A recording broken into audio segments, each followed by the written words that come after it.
Hi guys, today we'll talk about how can you disable this sign or know how you can do that on your iPhone.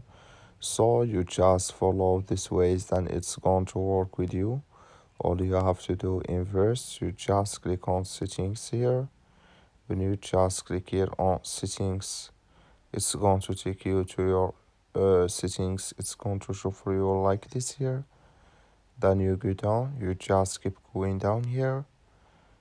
So then here you will find wallet and Apple Pay. You just click on it.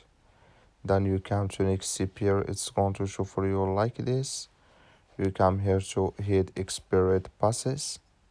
Just click in this sign or this color. Like you see color, it's gone. That's mean hit expired passes disable with us now. That's all you have to do. I wish know you I get it. That's all. Thank you for watching. Don't forget to support us by liking and subscribe.